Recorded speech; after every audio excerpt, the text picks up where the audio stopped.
डमरू की ध्वनि गूंज रही, गूंजे हर दिशा में नाम। महाकाल के भक्त हैं हम, करते सदा जय जयकार। हर हर महादेव।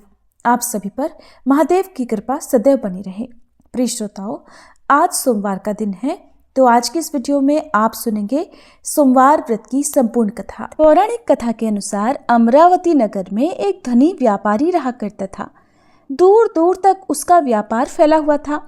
नगर में उस व्यापारी का सभी लोग बहुत मान सम्मान करते थे। इतना सब कुछ होने पर भी वह व्यापारी मन से बहुत दुखी था, क्योंकि उस व्यापारी का कोई पुत्र जो नहीं था। दिन रात उसे बस एक ही चिंता सताती रहती थी कि उसकी मृत्यु के बाद उसके इतने बड़े व्यापार और धन संपत्ति को कौन संभालेगा। पुत्र प्राप्ति की इच्छा से वह व्यापारी हर सोमवार भगवान शिव की व्रत और पूजा किया करता था। सायंकाल को वह व्यापारी शिव मंदिर में जाकर भगवान शिव के सामने घी का दीपक भी जलाता था। उस व्यापारी की भक्ति देखकर एक दिन देवी पार्वती ने भगवान शिव से कहा, हे प्रभु, ये व्यापारी आपका सच्चा भक्त है। कितने दिनों से ये सोमवार का व्रत और पूजा नियमित कर रहा है। भगवान, आप इस व्यापारी की मनोकामना अवश्य पूर्ण करें। तब भगवान शिव ने मुस्कुराते हुए कहा, हे पार्वती, इस संसार में सबको उसके कर्म के अनुसार फल की प्राप्ति होती है। प्राणी जैसा कर्म करते हैं उन्हें वैसा ही फल मिलता है। इसके बाद भी देवी पार्वती नहीं मानी। उन्होंने बार बार आग्रह करते हुए कहा, हे महादेव, हे प्रभु, आपको इस व्यापारी की इच्छा पूरी करनी ही पड़ेगी। ये आपका अनन्य भक्त है। हर सोमवार आपका विधिवत व्रत रखता है और पूजा अर्चना के बाद आपको भोग लगाकर एक समय ही भोजन भी ग्रहण करता है। आपको इसे पुत्र प्राप्ति का वरदान तो देना ही होगा प्रभु। देवी पार्वती का इतना आग्रह देखकर भगवान शिव ने कहा, देवी, तुम्हारे आग्रह पर मैं इस व्यापारी को पुत्र प्राप्ति का वरदान देता हूँ, लेकिन इसका पुत्र 16 वर्ष से अधिक जीवित नहीं रहेगा। उसी रात भगवान शिव ने स्वप्न में उस व्यापारी को दर्शन देकर उसे पुत्र प्राप्ति का वरदान दिया और उसके पुत्र के 16 वर्ष तक जीवित रहने की बात भी बताई। भगवान के वरदान से उस व्यापारी को खुशी तो हुई, लेकिन पुत्र की अल्पायु की चिंता ने उस खुशी को नष्ट कर दिया। व्यापारी अब भी पहले की तरह सोमवार का विधिवत व्रत करता रहा। कुछ महीने पश्चात उसके घर एक बहुत ही सुंदर पुत्र उत्पन्न हुआ। पुत्र जन्म से व्यापारी के घर में खुशियां भर गई। बहुत धूमधाम से पुत्र जन्म का समारोह मनाया गया। व्यापारी को पुत्र जन्म की अधिक खुशी नहीं हुई, क्योंकि उसे पुत्र की अल्पायु के रहस्य का पता था, लेकिन ये रहस्य घर में किसी और को मालूम नहीं था। विद्वान ब्राह्मणों ने उस पुत्र का नाम अमर रखा। जब अमर 12 वर्ष का हुआ तो शिक्षा के लिए उसे वाराणसी भेजने का निश्चय किया गया। व्यापारी ने अमर के मामा दीपचंद को बुलाया और कहा कि अमर को शिक्षा प्राप्त करने के लिए वाराणसी छोड़कर आओ। अमर अब अपने मामा के साथ शिक्षा प्राप्त करने के लिए चल दिया। रास्ते में जहाँ भी अमर और दीपचंद रात्रि विश्राम के लिए ठहरते, वहीं यज्ञ करते और ब्राह्मणों को भोजन भी कराते थे। लंबी यात्रा के बाद अमर और दीपचंद एक नगर में पहुंचे। उस नगर के राजा की कन्या के विवाह की खुशी में पूरे नगर को सजाया गया था। निश्चित समय पर बारात आ गई, लेकिन वर का पिता अपने बेटे के एक आंख से काना होने के कारण बहुत चिंतित था। उसे इस बात का भय सता रहा था कि राजा को इस बात का पता चलने पर कहीं वह विवाह से इनकार न कर दे, इससे उसकी बदनामी होगी। वर के पिता ने अमर को देखा तो उसके मस्तिष्क में एक विचार आया। उसने सोचा, क्यों न इस लड़के को दुल्हा बनाकर राजकुमारी से विवाह करा दूं। विवाह के बाद इसको धन देकर विदा कर दूंगा और राजकुमारी को अपने नगर में ले जाऊंगा। वर के पिता ने इस संबंध में अमर और दीपचंद से बात की। दीपचंद ने धन मिलने के लालच में वर के पिता की बात स्वीकार कर ली और अमर को दुल्हे के वस्त्र पहनाकर राजकुमारी चंद्रिका से विवाह करा दिया गया। राजा ने बहुत सा धन देकर राजकुमारी को विदा किया। अमर जब लौट रहा था तो सच नहीं छिपा सका और उसने राजकुमारी के दुपट्टे पर लिख दिया, राजकुमारी चंद्रिका, तुम्हारा विवाह तो मेरे साथ हुआ था। मैं तो वाराणसी में शिक्षा प्राप्त करने जा रहा हूँ। अब तुम्हें जिस नवयुवक की पत्नी बनना पड़ेगा वह कान्हा है। जब राजकुमारी ने अपने दुपट्टे पर लिखा हुआ पढ़ा तो उसने काने लड़के के साथ जाने से इनकार कर दिया। राजा ने सब बातें जानकर राजकुमारी को महल में रख लिया। उधर अमर अपने मामा दीपचंद के साथ वाराणसी पहुंच गया। अमर ने गुरुकुल में पढ़ना प्रारंभ कर दिया। जब अमर की आयु 16 वर्ष की हुई तो उसने एक यज्ञ किया। यज्ञ की समाप्ति पर ब्राह्मणों को भोजन कराया और खूब अन्न वस्त्र दान किए। रात को अमर अपने शयन कक्ष में सो गया। शिवजी के वरदान के अनुसार शयनावस्था में ही अमर के प्राण पखेरु उड़ गए। सूर्योदय पर मामा अमर को मृत देखकर रोने पीटने लगा। आसपास के लोग भी एकत्र होकर दुख प्रकट करने लगे। मामा के रोने विलाप करने के स्वर समीप से गुजरते हुए भगवान शिव और माता पार्वती ने भी सुने। तब माता पार्वती ने भगवान से कहा, प्राणनाथ, मुझसे इसके रोने का स्वर सहन नहीं हो रहा। आप इस व्यक्ति के कष्ट को अवश्य दूर कीजिए। भगवान शिव ने देवी पार्वती के साथ अदृश्य रूप में जाकर अमर को देखा तो पार्वती जी से बोले, देवी, ये तो उसी व्यापारी का पुत्र है जिसे मैंने 16 वर्ष की आयु का वरदान दिया था। आज इसकी आयु तो पूरी हो गई। देवी पार्वती ने फिर भगवान शिव से निवेदन किया, हे प्राणनाथ, आप इस लड़के को जीवित कर दीजिए, नहीं तो इस लड़के के माता पिता पुत्र की मृत्यु के कारण रो रो कर अपने प्राणों का त्याग कर देंगे। इस लड़के का पिता तो आपका परम भक्त है, वर्षों से सोमवार का व्रत करते हुए आपको भोग लगा रहा है। माता पार्वती के बार बार आग्रह करने पर भगवान शिव ने उस लड़के को जीवित होने का वरदान दे दिया और कुछ ही क्षणों में वह जीवित होकर उठ बैठा। फिर शिक्षा समाप्त करके अमर मामा के साथ अपने नगर की ओर चल दिया। दोनों चलते हुए उसी नगर में पहुंचे जहां अमर का विवाह हुआ था। उस नगर में भी अमर ने यज्ञ का आयोजन किया। समीप से गुजरते हुए नगर के राजा ने यज्ञ का आयोजन देखा। तब राजा ने अमर को तुरंत पहचान लिया। यज्ञ समाप्त होने पर राजा अमर और उसके मामा को महल में ले गया और कुछ दिन उन्हें महल में रखकर बहुत सारा धन वस्त्र देकर राजकुमारी के साथ विदा कर दिया। रास्ते में सुरक्षा के लिए राजा ने बहुत से सैनिकों को भी साथ भेजा। दीपचंद ने नगर में पहुंचते ही एक दूत को घर भेजकर अपने आने की सूचना भेजी। अपने बेटे अमर के जीवित वापस लौटने की सूचना से व्यापारी बहुत प्रसन्न हुआ। व्यापारी ने अपनी पत्नी के साथ स्वयं को एक कमरे में बंद कर रखा था। भूखे प्यासे रहकर व्यापारी और उसकी पत्नी बेटे की प्रतीक्षा कर रहे थे। उन्होंने प्रतिज्ञा कर रखी थी कि यदि उन्हें अपने बेटे की मृत्यु का समाचार मिला तो वे दोनों भी अपने प्राण त्याग देंगे। व्यापारी अपनी पत्नी और मित्रों के साथ नगर के द्वार पर पहुंच गया। अपने बेटे के विवाह का समाचार सुनकर पुत्र वधू राजकुमारी चंद्रिका को देखकर उसकी खुशी का ठिकाना नहीं रहा।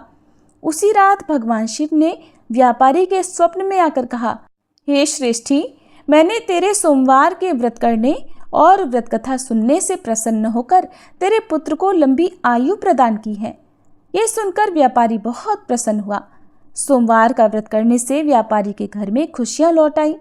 शास्त्रों में लिखा है कि जो स्त्री पुरुष सोमवार का विधिवत व्रत करते और व्रत कथा सुनते हैं, उनकी सभी इच्छाएं महादेव की कृपा से पूरी हो जाती हैं। सोमवार व्रत कथा समाप्त। अब सुनिए भगवान शिव और माता पार्वती के बीच में हुए संवाद की एक अद्भुत कथा। एक बार भगवान शंकर और माता पार्वती जी साथ साथ पदयात्रा पर संसार के भ्रमण के लिए निकले।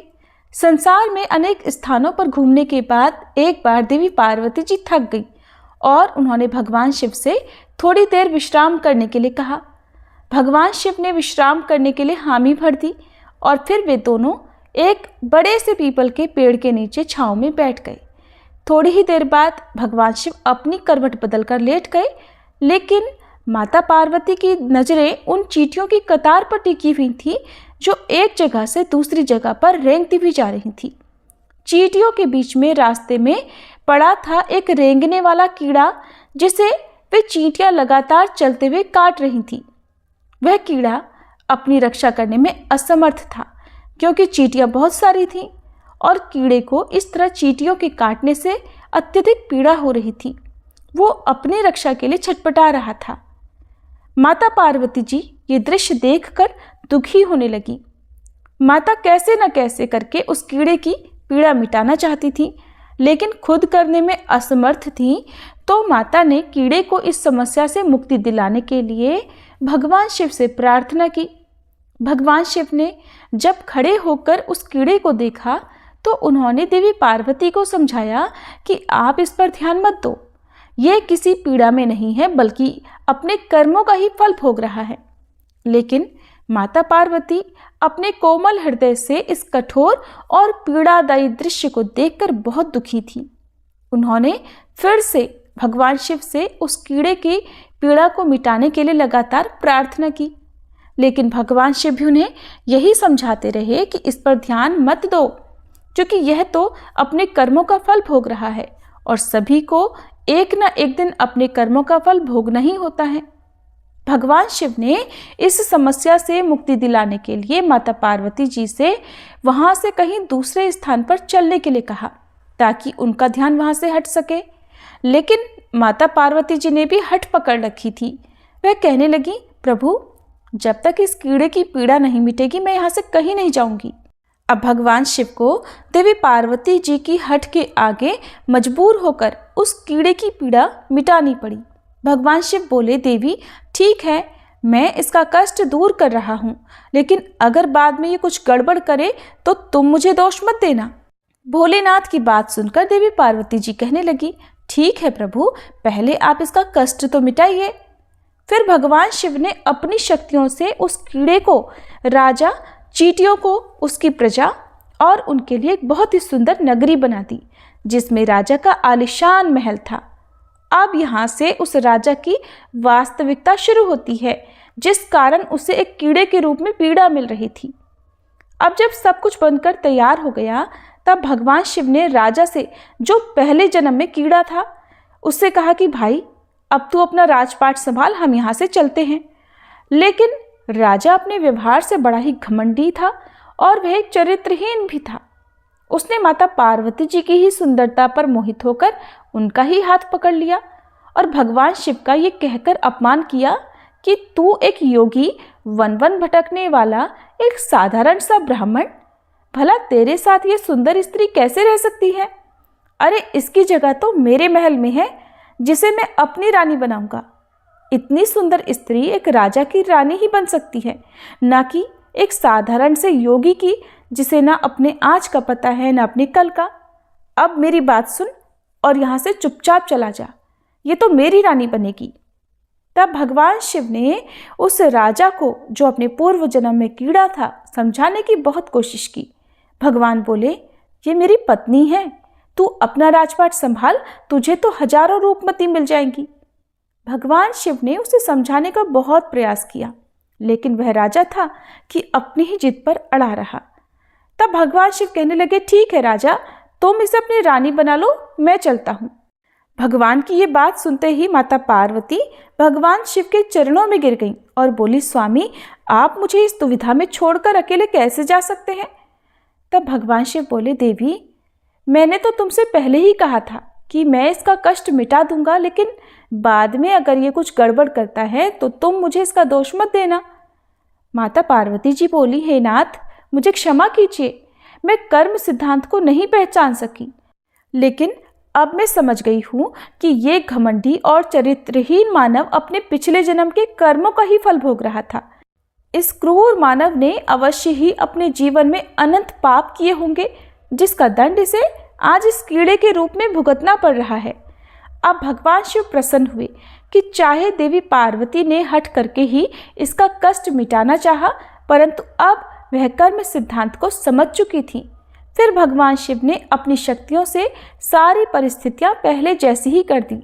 राजा को वही पहले की तरह कीड़ा और प्रजा को पहले की तरह चींटियां बनाकर उसके कर्म सिद्धांत को उसके हाल पर छोड़ दिया। अब माता पार्वती जी भी प्रसन्न होकर भगवान शिव के साथ अपने भ्रमण पर पुनः निकल पड़ी। इसी तरह प्राणियों को अपने अच्छे और बुरे कर्मों का फल तो भोगना ही पड़ता है।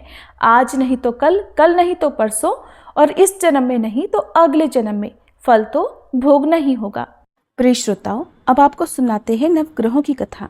ज्योतिष शास्त्र में नवग्रहों को बहुत ही महत्वपूर्ण माना जाता है, क्योंकि इन्हीं ग्रहों की चाल के कारण सभी राशियों के जीवन पर सकारात्मक या नकारात्मक प्रभाव पड़ते हैं।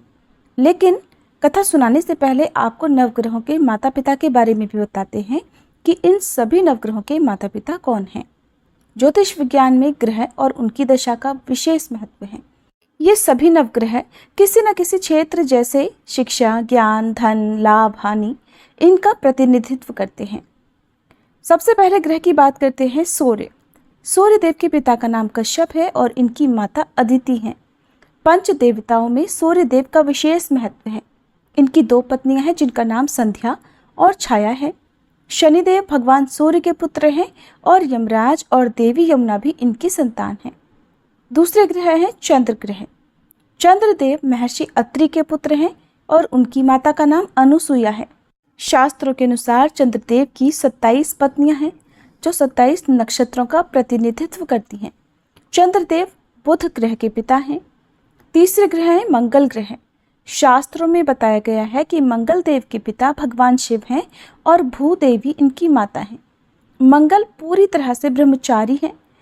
मांगलिक दोष का संबंध भी इन्हीं ग्रह से होता है। चौथे ग्रह हैं बुध ग्रह। बुध देव के पिता चंद्र और देवी तारा इनकी माता का नाम है। बुध देव को समस्त वेद और शास्त्रों का ज्ञान देवगुरु बृहस्पति से प्राप्त हुआ था और इनकी पत्नी का नाम इला है।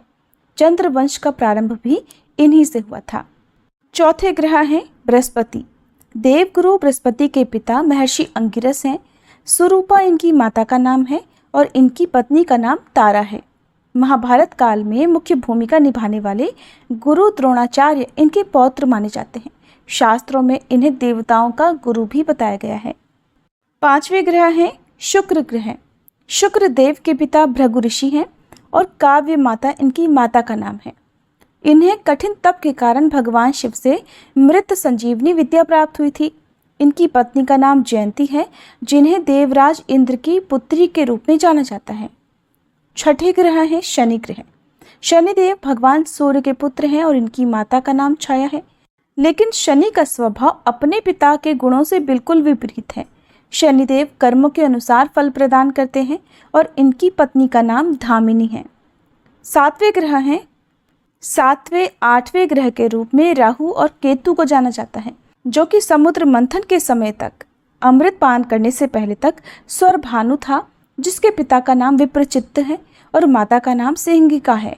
राहु की 2 पत्नियां हैं जिनका नाम नागवल्ली और नागकणी है। इनका वाहन काले अश्वों वाला रथ है।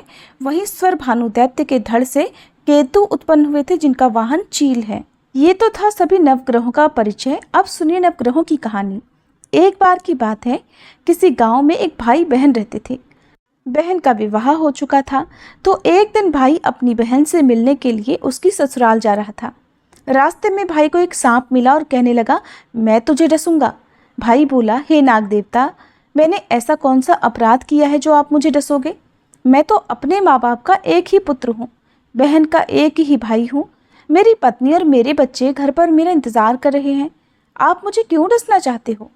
तब वह सांप बोला, तुम्हारे 9 ग्रहों की दशा लगी है, इसलिए मैं तुम्हें डस लूँगा। जब सांप किसी भी तरह राजी नहीं हुआ तो वह बोला कि ठीक है, मैं अपनी बहन के घर उससे मिलने जा रहा हूँ। जब मैं वापस आऊँगा तब तुम मुझे डस लेना। सांप बोला, क्या पता तुम वापस आते समय इस रास्ते से आओ या ना आओ, मैं तो तुम्हें अभी डसूंगा। तब वह लड़का बोला कि ठीक है, तुम ऐसा करो, मेरे इस थैले में बैठ जाओ। जब मैं अपनी बहन से मिलकर वापस आऊँगा तब तुम मुझे डस लेना। सांप ने उसकी बात मान ली और थैले में बैठ गया। लड़के ने ऊपर से बेलपत्र ढक दिए ताकि वह किसी को दिखाई ना दे और फिर अपनी बहन के घर पहुंच गया। बहन उस समय 9 ग्रहों की कहानी कह रही थी। उसने भाई को आया हुआ देखकर भाई से कहा कि भाई तुम बैठो, मैं पहले 9 ग्रहों की कहानी कह लूँ। तुम बैठो और मेरी कहानी भी सुनो।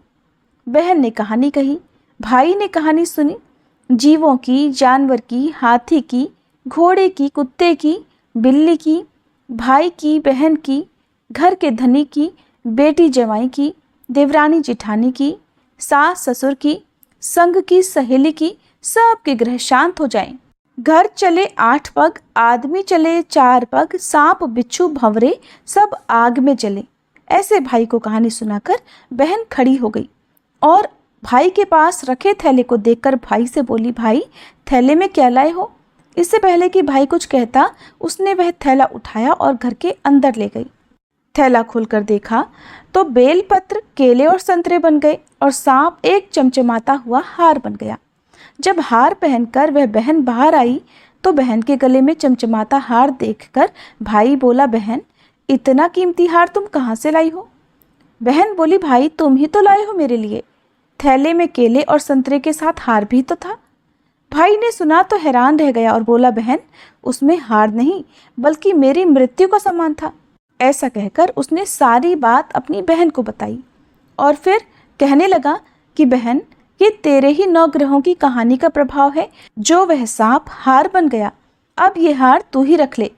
कुछ दिनों के बाद बहन के घर रहने के बाद जब भाई वापस चलने लगा तो बहन बोली, भाई तुम्हारे 9 ग्रहों की दशा लगी है, तुम घर जाकर भाभी से कहना कि वो 9 ग्रहों की कहानी कहे। ऐसा कहकर उसने अपने भाई को विदा किया। भाई जब अपने घर पहुंचा और जाकर अपनी पत्नी से बोला कि सुनो, हमारे 9 ग्रहों की दशा लगी है, हम नवग्रह की कहानी रोज कहा करेंगे। मैं कहूँगा और तुम सुनना, तुम कहोगी तो मैं सुनूंगा। फिर बोला, जाओ 1 लोटा जल का भरकर लाओ, साथ में चावल और चीनी के दाने भी लेकर आओ। उसकी पत्नी सारी सामग्री ले आई।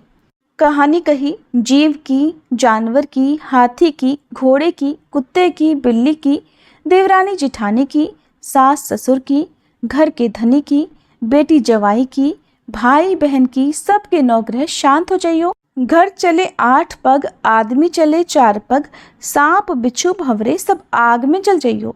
सभी 9 ग्रहों को नमस्कार है। जैसे 9 ग्रहों की दशा भाई की उतरी, वैसे ही इस कहानी को कहते सुनते और हुंकारा भरते सब की उतरे। सब पर 9 ग्रहों की कृपा बनी रहे।